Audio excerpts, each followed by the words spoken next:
চারিদিকে জঙ্গল, সুন্দর একটা পরিবেশ। তো এই হলো পরিমল কাননের গেট।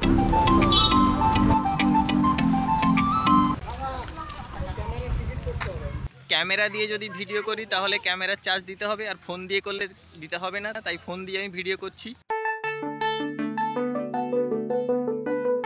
এইগুলো এখানের বসার জায়গা, আর এখানে লেখা আছে যে প্লাস্টিকের বোতল যদি নিয়ে আসেন বা ফেলে দেন প্লাস্টিক, কত টাকা জরিমানা হবে সেটা এখানে লেখা আছে।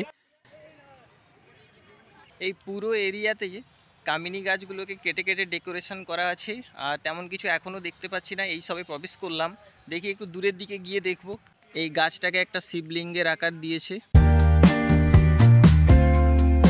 আমার যেটুকু মনে হচ্ছে যে এই টয় ট্রেনটা এক সময় চলতো, কিন্তু এর চারিদিকে জঙ্গল হয়ে গেছে। তো এখানে বোটও আছে, বোটটা দেখতে যাচ্ছি।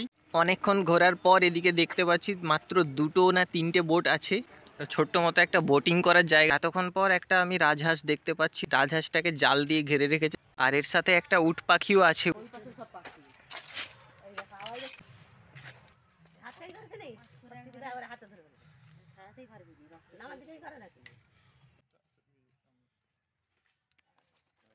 চন্দ্রকোনা পার্ক বিখ্যাত এই জন্যই, এই জায়গাটা খুবই বড়, আর পরিমল কানন নাম শুনলে অনেকে বলেন যে খুবই বিখ্যাত একটা পার্ক। এই জায়গাটা অনেকটা জায়গা জুড়েই শুধু ছোট ছোট কামিনীর যে গাছগুলো হয় সেগুলোকে ছোট ছোট ছাঁটাই করেছে, আর রাউন্ড করে কত সুন্দর একটা ডিজাইন করে দিয়েছে। প্রত্যেকটা এই রাউন্ড ধরে ওর ভেতরে ভেতরে যাওয়া যায়।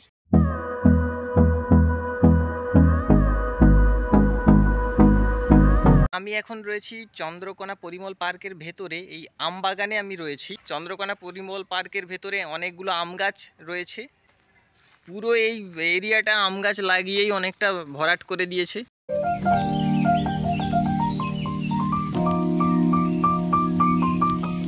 যাই হোক, গাছগুলোকে অসাধারণ ডিজাইন করেছে।